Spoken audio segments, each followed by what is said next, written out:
শ্রীকৃষ্ণের অনেক নামের মধ্যে একটি হচ্ছে জগন্নাথ। জগন্নাথ শব্দের অর্থ জগতের নাথ বা প্রভু।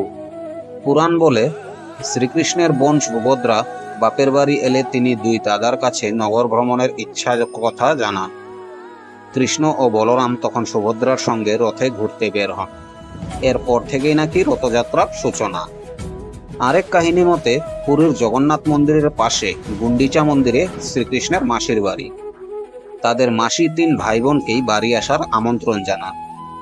তারপরই রথযাত্রা করে কৃষ্ণ, বলরাম ও সুভদ্রা 7 দিন, মতান্তরে 10 দিনের জন্য মাসির বাড়ি ঘুরতে যান। রথযাত্রা নিয়েও ভিন্ন মত রয়েছে। শ্রী চৈতন্যদেবের মতে শ্রীকৃষ্ণ বৃন্দাবন ছেড়ে মথুরায় আসার পর ব্রজগোপীরা তার দর্শনে মথুরায় এসে ঐশ্বর্য ও বৈভবের কারণে তার সঙ্গে ভালোভাবে মেলামেশার সুযোগ না পেয়ে হতাশ হয়ে ফিরে যান। শ্রীকৃষ্ণ এ খবর পেয়ে বিচলিত হয়ে বছরে একবার রাজৈশ্বর্য ছেড়ে বৃন্দাবনে এসে পৌর্ণমাসীর কুঞ্জে বিরাজ করেন। এটি নাকি রথযাত্রা।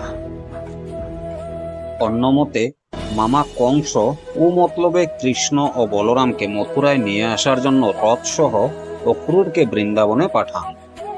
তারা রথে করে মথুরায় আসার সময় কৃষ্ণ ভক্তরা শোভাযাত্রা করে সেই রথের সঙ্গে যাচ্ছিলেন। সে ঘটনাই রথযাত্রা। রথযাত্রার শুধু দেবতার নয়, ভক্তেরও। দেবতার প্রতি ভালোবাসার টান থেকেই তো ভক্তরা তার রথকে নিয়ে এগিয়ে চলেন। সাধারণভাবে রথ বলতে আমরা পৌরাণিক বাহন বুঝি। যাতায়াতের কাজ ছাড়াও মূলত ঘোড়ায় টানা এই বাহনের বহুল ব্যবহার দেখা যায় যুদ্ধক্ষেত্রে। কিন্তু রথযাত্রার রথের পরিপ্রেক্ষিত পুরাণের চেয়ে অনেকটাই আলাদা। এ রথে নেই কোনো অস্ত্রের ঝনঝনানি, নেই সামান্যতম বৈরিতার সুর। এই রথে আছে জয়ের বার্তা। সে জয় শান্তি, মৈত্রী ও প্রেমের।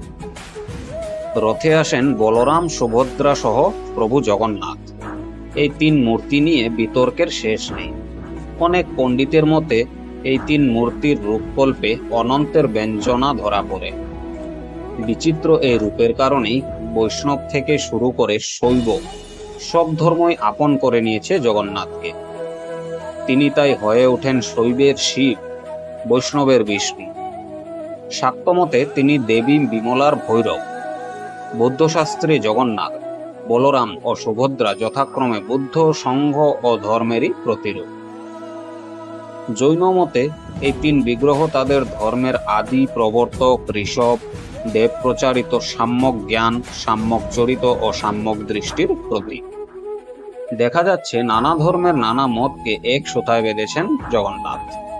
রথযাত্রা নিয়ে রবীন্দ্রনাথ ঠাকুর লিখেছেন, রথযাত্রা লোকারণ্য মহাধুম ধাম, ভক্তেরা লুটায়ে পথে করিছে প্রণাম। পথ ভাবে আমি দেব, রথ ভাবে আমি, মূর্তি ভাবে আমি দেব, হাসে অন্তর্যামী। কবিগুরু তার কবিতায় রথযাত্রা নিয়ে যে কথা বলেছেন তার মূল অর্থ আমরা কতটা জানি? এ প্রসঙ্গে কঠোপনিষদ স্মরণ করতে হয়। কঠোপনিষদে বলা হয়েছে, এই দেহই রথ, আর আত্মা হচ্ছে দেহরূপী রথের রথী। ঈশ্বর থাকেন অন্তরে। তার মানে হচ্ছে ঈশ্বর আমাদের অন্তরেই থাকেন। তার কোনো রূপ নেই, তিনি সর্বত্র বিরাজিত।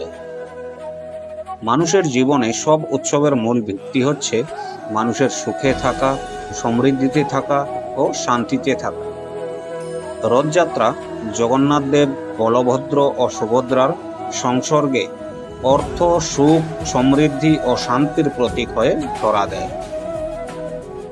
রথের আরাধ্য দেবতার রূপ যেমনই হোক না কেন, ভক্তের কাছে তা ভালোবাসার নির্ভরতা ও আত্মনিবেদনের। রথযাত্রা বাঙালি সমাজের কাছে প্রাণের আনন্দ যাত্রা। রথযাত্রাকে কেন্দ্র করে বিভিন্ন জায়গায় মেলা বসে। মেলা হচ্ছে মিলন।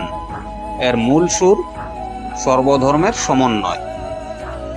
রথযাত্রা শুধু উৎসব বা মেলা নয়, রথ গতি ও এগিয়ে চলার প্রতীক।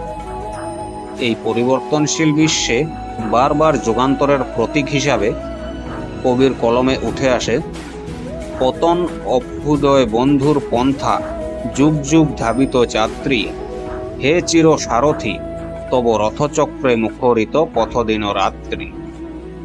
রাধে রাধে বন্ধুরা, জয় শ্রীকৃষ্ণ, জয় জগন্নাথ।